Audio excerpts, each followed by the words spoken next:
Termiz davlat universiteti professor-o'qituvchilari tomonidan shu kunlarda talabalarning nazariy bilimlarini amaliyotda mustahkamlash maqsadida ochiq darslar, interaktiv suhbatlar, intellektual bellashuvlar tashkil etilmoqda. Tafsilotlar bilan muxbirlarimiz.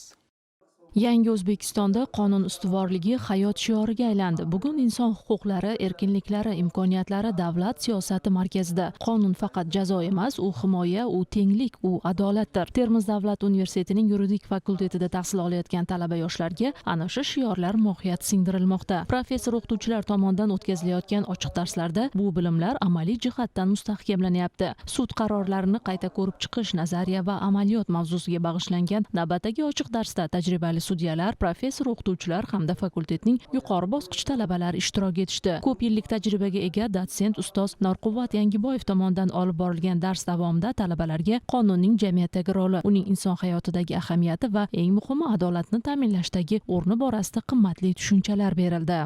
Ma'muriy sud ish yurituvi fanidan bo'lib o'tgan o'sha ochiq dars mashg'ulotida tashkillashtirilgan sud jarayonini o'tkazishda yakka tartibdagi tadbirkorlik faoliyatini davlat ro'yxatidan o'tkazish bo'yicha Adliya boshqarmasi, ya'ni Davlat xizmatlari markaziga qarashli bo'lgan ish ko'rib chiqildi.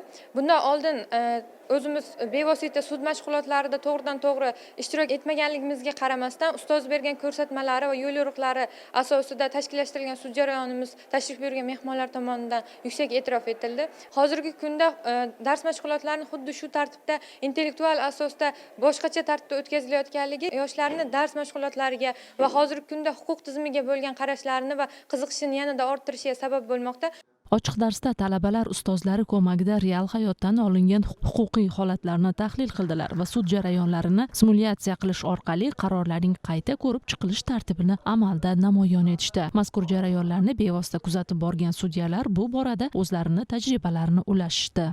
Talabalarning o'zlari sud amaliyot zalida bevosita o'rganib dars mashg'ulotiga ko'rsatib berishdi va bu sahnaviy sud jarayoni dars mashg'ulotida ishtirok etgan ko'pgina ustozlarimiz tomonidan yaxshi taassurotlarga ega bo'lib, bular to'g'risida iliq va fikrlarini e'tirof etdi. Dars jarayoni bevosita talabalarning faolligida o'tdi. Dars so'ngida kahot testlar yoki bo'lmasa sud amaliyoti hollaridan lavhalar qo'yib berildi. Jarayonda talabalarning bilimlarini sinovdan o'tkazuvchi turli interaktiv mashg'ulotlar ham o'tkazildi. Eng muhimi, har bir talaba egallagan bilimlarini sinovlardan o'tish orqali mustahkamlab oldi. Aytish kerakki, bunday ochiq mashg'ulotlar yuridik ta'limda tahsil olayotgan yoshlarning nazariy va amaliy bilimlarini mustahkamlash barobarida ulardagi sohaga bo'lgan qiziqishni yanada oshirishga xizmat qiladi.